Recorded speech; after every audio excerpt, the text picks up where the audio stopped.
فيلمنا النهارده غريب وعجيب جدا، وبتبدأ الأحداث في معسكر نازي، وبنلاقي العساكر اللي هناك ماسكين واحد ومغميين عينه وجايبينه للقائد بتاعهم، وبيقولوا له الأمريكي ده مسكناه وكان متنكر في ضابط. وبنلاقي الزعيم بتاعهم ده واقف مع واحد بيناديه بالدكتور، وبيوريه خنجر وبيقول له إن ده اللي اتقتل بيه السيد المسيح، وإنهم لازم يبعتوه لهتلر. والعساكر أخدوا الأمريكي ده وهددوه بالإعدام، وفي نفس الوقت كان عساكر تانيين مسكوا صاحبه واللي كان معاه. في نفس الوقت بيقع صاروخ على المعسكر وبيحصل لخبطة جامدة، وصاحبنا الأمريكي بيستغل الفرصة وبيهرب في عربية من بتوع المعسكر.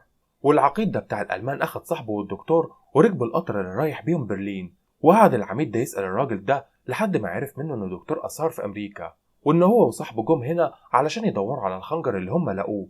وبنلاقي الدكتور اللي كان مع العقيد الألماني عاوز يقابله لحاجة مهمة.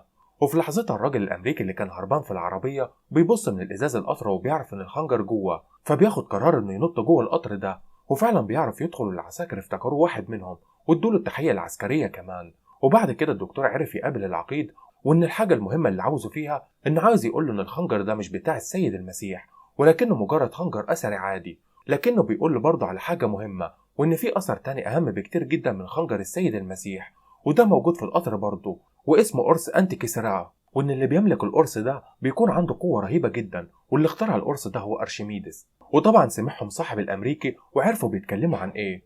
وهما بيتكلموا كان الأمريكي دخل عربية القطر المليانة آثار ولقى فيها آثار بالهبل فرعونية وغيرها، والأمريكي أخد الصندوق اللي فيه الحربة وهرب. والدنيا بعدها اتقلبت في القطر لما اتعرف إن في واحد غريب معاهم، والدنيا هاصت على القطر جدا، لكنه عرف يهرب منهم ودخل العربية اللي فيها صاحبه، وبياخد صاحبه والحربة ومعاهم القرص، وبيجروا وبينطوا من فوق القطر، وبيجري وراهم العقيد وبينجحوا يقتلوه. ولكن بيطلع لهم الدكتور بس هما بيضربوه، وبينطوا من القطر وبيقعوا في النهر، وبيكون معاهم الآثار الجامدة دي. وبيرجعوا لبلدهم أمريكا وبيمارسوا أشغالهم من تاني. وبيمر الزمن وبنلاقي إن الأمريكي ما هو إلا أستاذ جامعي ووصل لسن التقاعد، وإن اسمه هو أندري زي ما المقربين منه بينادوه. وبنلاقي نفسنا في السنة اللي أمريكا طلعت فيها القمر عن طريق نيل أرمسترونج، وبيكونوا عاملين احتفالات والدنيا زيطة خالص. وأندري كان معمول له حفلة علشان طلوعه على المعاش. وبنلاقي بنوتة في سن الشباب كده بتقابله، والبنت دي بتعرفه بنفسها، وطلعت بنت صاحبة اللي كان معاه في المعسكر النازي زمان. والراجل ده اسمه باز وبنته اسمها هيلين. والبنت قعدت تتكلم معاه وجابت سيرة القرص اللي لقوه، واللي اتضح انه نص قرص، وعلشان مفعوله يشتغل محتاج يكمل القرص كله. وطبعا هو كان بيحب البنت دي ومرتبط بيها جدا، لدرجة انه كان بيعتبرها بنته الروحية. وهما بيتكلموا لقوا ضرب نار وناس بتهجم عليهم، وهو طلع يجري وهي كمان. وكانوا ناس شكلهم عجيب جدا وكأنهم مافيا أو عصابة، وكانوا موجودين في مكتبه. وعبال ما طلعوا الدور اللي فوق هو لقى 2 من موظفين الجامعة مقتولين، واللي بيكونوا ماتوا عن طريق الناس دي. وللأسف أندي كده بقى متهم في قتل الناس دي، والبنت اللي كانت معاه اتفاجئ إنها سرقت منه القرص وهربت. وكل ده وهو مش فاهم إيه اللي بيحصل. وفي مكان تاني من الواضح إنه فندق بنلاقي شخص شكله مهم ومعاه حرس كتير وخدم، ولما بندقق في ملامحه بنكتشف إن هو الدكتور النازي اللي كان في المعسكر زمان. وبنكتشف إن هو على علاقة بالناس اللي ضربوا النار على أندي والبنت اللي كانت معاه واللي اسمها هيلين. وأندي بقى مضطر يهرب لأنه بقى مطلوب للعدالة دلوقتي، ومنشور إعلانات عنه في التلفزيون إنه مجرم وهربان. فبيهرب عند واحد صديقه قديم اسمه صلاح، والراجل ده كان يعرف هيلين وعرفه إنها كانت ممسوكة في المغرب من فترة، وطلعها واحد اسمه رحيم. وقال له كمان إن في معرض في الفندق بتاع رحيم واللي بيكون موجود في طنجة، واللي بيتباع هناك آثار مسروقة، وإن الاحتمال الكبير إنها هتروح هناك تبيع نص القرص اللي معاها. فبيقرر أندي إنه يروح هناك ويشوف إيه الحكاية. وبنعرف خلال كلامه مع صلاح إنه ما كلمش مراته إنه على خلاف معاها، وإنها وصلت للطلاق بعد موت ابنهم. صلاح بيوصله للمطار وبيكون عاوز يروح معاه ويعيدوا مغامراتهم القديمة، لكن أندي بيرفض ده. وبنرجع بقى للدكتور النازي إياه، واللي بيعرف بطريقة ما إن أندي رايح طنجة. وبنعرف إن سر علاقته بالعصابة دي هو إنهم يلاقوا القرص كامل بتاع أنتي كسرى، وإنهم كانوا فاكرينه أمريكي. وبيقرر الدكتور إنه يسافر طنجة هو كمان. وقبل سفره اتخانق مع الأمريكان من العصابة وقتلهم، لكنه كان معاه رجالته اللي عارفين هو مين وجاي أمريكا ليه. وبنروح بقى لأندي واللي كان راكب طيارته فعلا، وهو في الرحلة الذاكرة عنده راحت لذكريات بعيدة.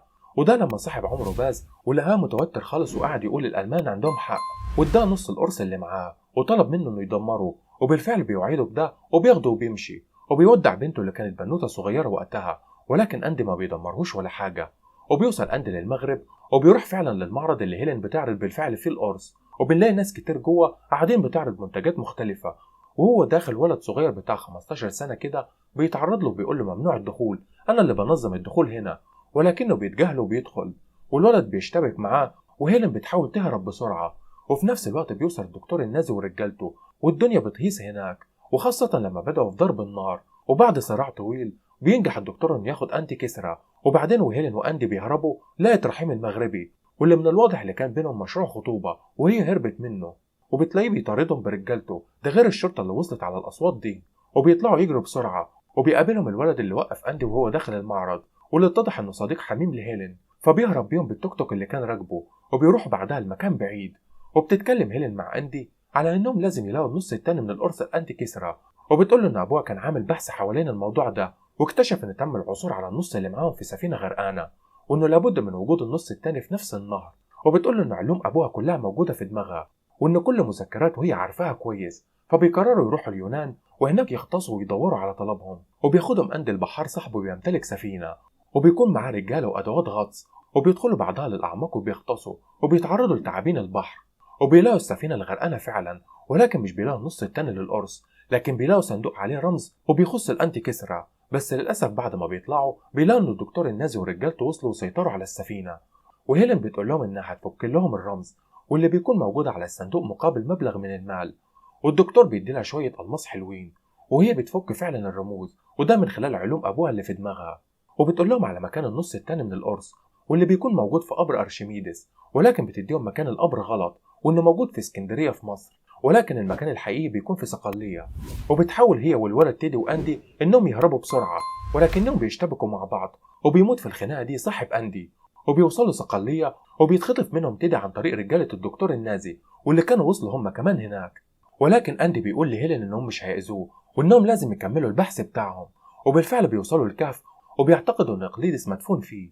وبعد مغامرات بيوصلوا لجثة إقليدس، واللي طبعا بتكون اتحللت وبقت عبارة عن عظام، لكن بيلاقوا فعلا معاه النص التاني من القرص، وبيكون موجود معاها ساعة.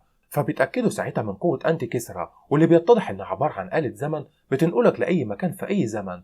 وفي لحظة بيظهر الدكتور ورجالته، وتيدي اللي عرف يهرب منهم بعد خناقة جامدة، وبياخد أنتي كسرى ويهرب بيها، وبيركب طيارة ومعاه أنتي. وبتبان نيته إنه عاوز يرجع بالزمن لوقت هتلر، وده علشان يصحح غلطته وتكسب ألمانيا الحرب. وبتحاول هيلين تلحقه، وبتعرف فعلا تتسلل للطائرة. وفي نفس الوقت تيدي بيركب طيارة كانت في المطار، مع إنه بيسوق على قده وبيحاول يلحقهم برضه. وبنرجع لطيارة الدكتور النازي، واللي بيحاول يشغل أنتي كسرى، وبيرجع لأيام الحرب العالمية. لكن بسبب غلطة في نظرية إقليدس بيلاقوا نفسهم في عصر الرومان، والحرب شغالة ما بينهم. ولما شافوا الطيارات افتكروها كائنات غريبة، وحاولوا إنهم يضربوهم. وبنلاقي إن إقليدس نفسه لسه عايش، وبيمسكوا في بعض في الطيارة.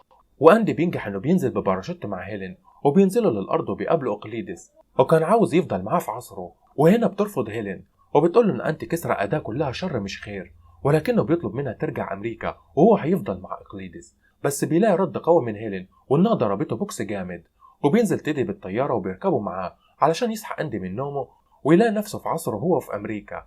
وبيكون معمول له إسعافات علشان كان اتصاب وهو بيتخانق مع الدكتور بالرصاص. وبيلاقي جنبه أنتي كسرى، وكمان موجود حربة السيد المسيح. ولما بيفوق بيلاقي مراته رجعت له وتصالحه، وكمان أندي وتيدي كانوا موجودين، وصاحبه صلاح وأحفاده، واللي بيسيبهم مع بعض وبينزلوا هما، وبيجيبوا آيس كريم وحلويات وكده. ولحد هنا بيخلص الفيلم. فما تنسوش تعملوا لايك للفيديو واشتراك في القناة، وده علشان يوصل لكم أقوى ملخصات الأفلام.